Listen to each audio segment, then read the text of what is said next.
Everyone, welcome to the channel mystic tarot. ये monthly reading है। October के महीने में हम देखेंगे कि वर्गो, सन, मून और असेंडेंट लोगों के लिए क्या सिचुएशन मौजूद है। रीडिंग स्टार्ट करने से पहले मैं एक छोटी सी बात करना चाहूँगी। एक लिंक मैंने इधर शेयर किया है डिस्क्रिप्शन बॉक्स में। आप ये रीडिंग जो है ये देखें, ये ऑलरेडी पोस्टेड है मेरे चैनल के ऊपर। बहुत सारे लोगों ने ये कहा है कि लाइव रीडिंग्स जो हैं वो मुझे दोबारा करनी चाहिए, उनके कुछ क्वेश्चंस हैं जो कि वो चाहते हैं कि हो जाएं। सो फ़िलहाल मेरे लिए लाइव रीडिंग करना चूँकि पॉसिबल नहीं है, तो उसका ऑल्टरनेट जो है वो मैंने ये सोचा है कि मैं इस तरह की रीडिंग्स जो हैं वो फ्रीक्वेंट इंटरवल के साथ रिपीटेडली पोस्ट करती रहूँ। चूँकि ये रीडिंग्स जो हैं ये टाइमलेस होती हैं, तो आपको जो भी टाइम पे आपका क्वेश्चन आता है आप और उसके बाद जो उनसे भी रीडिंग आपको अपने लिए मुनासिब लगती है और कैची लगती है, तो आप उस रीडिंग में से अपने लिए ऑप्शन चूज़ करके येस और नो का फ़ैसला करा सकते हैं। रिलेशनशिप के बारे में जानना चाहते हैं, फ्यूचर के बारे में, ये सारी बातें जो हैं वो डील हो जाएंगी।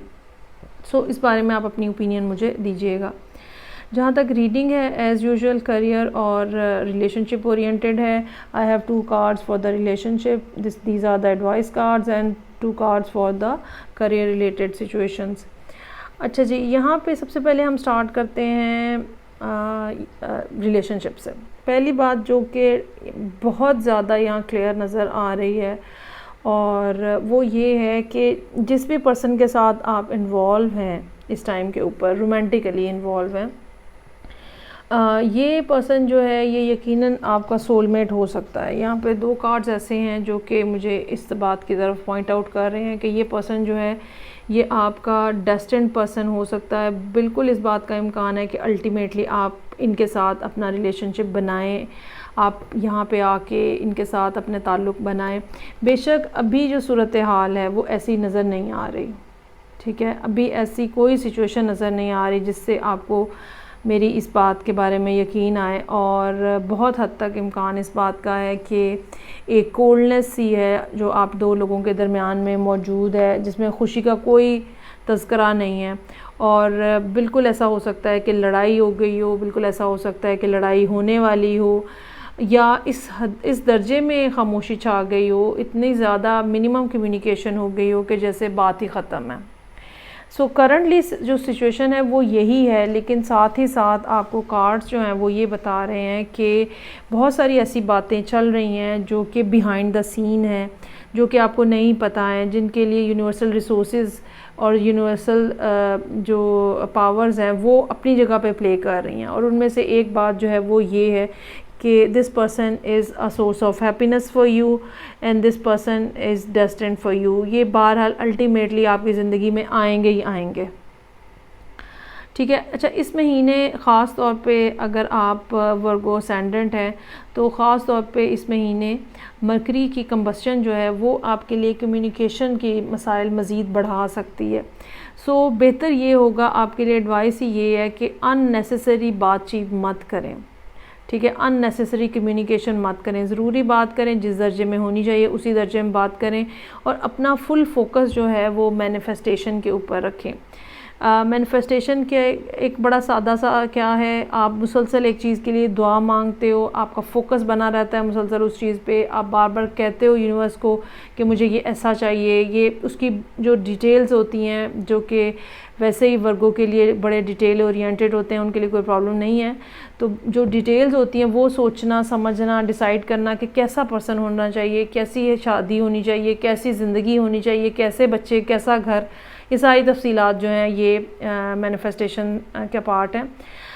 और जहाँ तक अब की कोल्डनेस की बात है, ये जो एक टेम्परेरी सा फेज़ चल रहा है कोल्डनेस का, हालांकि आप बहुत ज़्यादा इंथुजियास्टिक हैं कि ये ख़त्म हो जाए, ये भी ख़त्म हो जाएगा, लेकिन क्या है कि ये जो टाइम पीरियड गुज़र रहा है इसको आपको ज़रा सोच समझ के ध्यान से चलाना पड़ेगा। और ख़ास तौर पे जैसे कि मैंने कहा कि मरकरी की कंबस्शन जो है वो आपको डिस्टर्बेंस ला सकती है।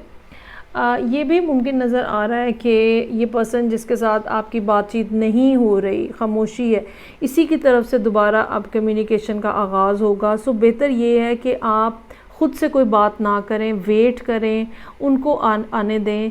ये बात याद रखें कि आप दोनों के दरमियान में जो एक फाउंडेशन है, जो एक ताल्लुकात में गहराई है, वो बहरहाल मौजूद है और आप दोनों एक दूसरे के साथ बहुत अच्छा मिल के चलने वाले लोगों में से हैं।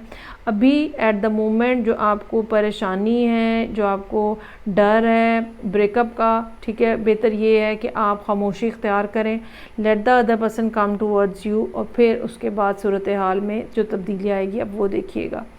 मुझे नहीं लगता कि बहुत ज़्यादा कोई टाइम लगेगा। आप इसके बारे में भी मैनिफेस्टेशन कर सकते हैं पर्सन के आने के बारे में, लेकिन बहरहाल ये इस महीने में होता हुआ नज़र आ रहा है।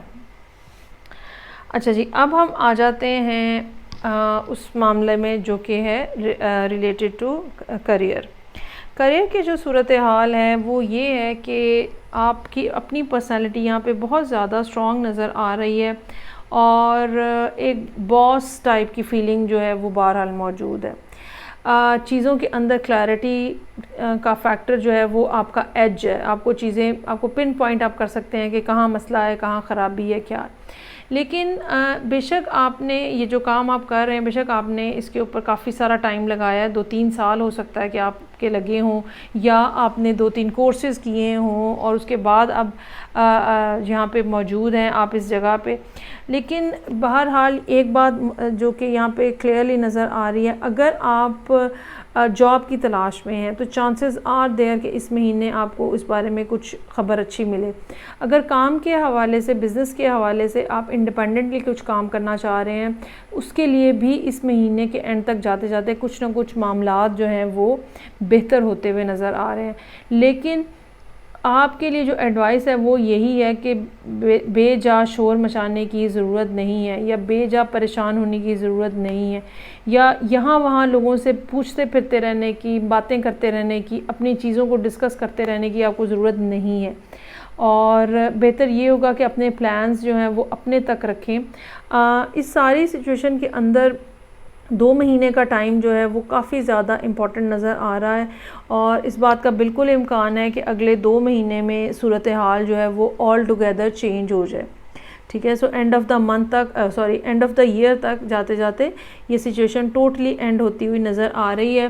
देयर आर प्लान्स जिनके बारे में आप बहुत इंथुजियास्टिक हैं, आप एक्शन लेना चाहते हैं, लेकिन आई रियली एडवाइस यू कि ये जो महीना है जिसमें मरकरी की सिचुएशन काफ़ी ज़्यादा मुश्किल रहेगी, उस महीने में आपको मैनिफेस्टेशन के ऊपर ज़्यादा फोर्सफुली करनी चाहिए रादर देन एक्शन। जो यहाँ पे आपके लिए एडवाइस के कार्ड्स हैं बड़े इंटरेस्टिंग हैं। पहला कार्ड जो है वो है बैलेंस स्पिरिचुअलिटी एंड प्रैक्टिकलिटी। ये कार्ड बेसिकली इस महीने का क्या थीम है बेसिकली आपके लिए। So middle of the month, specially middle of October, middle of October नहीं, अभी ये जो स्टार्ट ऑफ अक्टूबर होगा, इसमें ही आपको ये बात का एहसास होगा कि आप किसी एक डायरेक्शन में ज़्यादा बहना शुरू हो जाते हैं। किसी एक, मतलब एक बैलेंस जो है लाइफ के अंदर, जैसे होता है ना रिलेशनशिप और वर्क लाइफ का बैलेंस होना चाहिए, इसी तरह प्रैक्टिकलिटी और स्पिरिचुअलिटी का भी बैलेंस होना चाहिए। क्योंकि यहाँ पे आपकी स्पिरिचुअल क्वालिटीज़ जो हैं वो हैं तो हाइटेंड, लेकिन एट द मोमेंट आपको ज़रूरत है कि जो कि ऑन ग्राउंड चीज़ें हो रही हैं उनको भी आप समझें, उनके बारे में भी आप कोशिश करें। बिल्कुल इस बात का इम्कान है कि कोई ना कोई ऐसी बातें आपको पता चलें जो कि पहले सामने नहीं थी। दूसरी बात ये भी हो सकता है कि इस महीने कोई किसी किस्म का आपको स्क्रूटनाइज़ किया जाए। ठीक है, अगर वर्क प्लेस के ऊपर आप हैं, कहीं जॉब कर रहे हैं, तो आपको मोहतात होकर रहने की ज़रूरत होगी। कहीं कोई हैंडलिंग हो सकती है डॉक्यूमेंट की, डॉक्यूमेंट फिल करते हुए कुछ मिसअंडरस्टैंडिंग हो सकती है और ये चीज़ जो है ये फिर प्रॉब्लम बन सकती है। सो बी माइंडफुल अबाउट दैट। दूसरा जो है वो बिलीव इन द इम्पॉसिबल है। कुछ भी नामुमकिन नहीं है। अगर आज इस स्टेज पे बैठे हुए आप कारोबार कर रहे हैं या आप जॉब कर रहे हैं और बिज़नेस में जाना चाहते हैं, तो कुछ भी आपके लिए इम्पॉसिबल नहीं होगा। With the time, with the effort, चीज़ें जो हैं वो आहिस्ता आहिस्ता आपके लिए बेहतर होती चली जाएंगी। यहाँ पे जितने भी करंट एनर्जी के कार्ड्स हैं वो सारे इतने होपफुल हैं, उसमें किसी में कोई भी प्रॉब्लम नज़र नहीं आ रही। रीसेंट पास से लेके अपकमिंग टाइम तक बहुत ही एक पॉजिटिव वाइब जो है वो नज़र आ रही है। कोई ना कोई गुड न्यूज़, कोई ना कोई ऐसी बात जो कि आपके लिए बहुत ज़्यादा खुशी का बायस बने, वो भी नज़र आ रही है। और आप ख़ुद भी अपने अंदर एक ख़ास किस्म की एनर्जी महसूस करेंगे चीज़ों को अचीव करने के लिए, कामों को अचीव करने के लिए, लोगों के साथ अपने ताल्लुकात को बेहतर बनाने के लिए। अलबत्ता ये जो डर और ख़ौफ आपने अपने अंदर पाला हुआ है ना कि बस भाई अब तो ये ख़त्म होने लगा है और ये ब्रेकअप हो जाएगा और मैं ये संभाल नहीं सकता या सकती, ये चीज़ जो है इसको आपको काउंटर करने की ज़रूरत है। ये थी रीडिंग जो कि वर्गो, सन, मून और असेंडेंट लोगों के लिए थी, रिलेशनशिप और करियर ओरिएंटेड। फीडबैक का मुझे इंतज़ार रहेगा, अपनी ओपिनियन दीजिएगा regarding that pick a card reading as well. मैं आपसे नेक्स्ट रीडिंग के साथ फिर मिलूँगी, तब तक के लिए खुदा हाफिज़।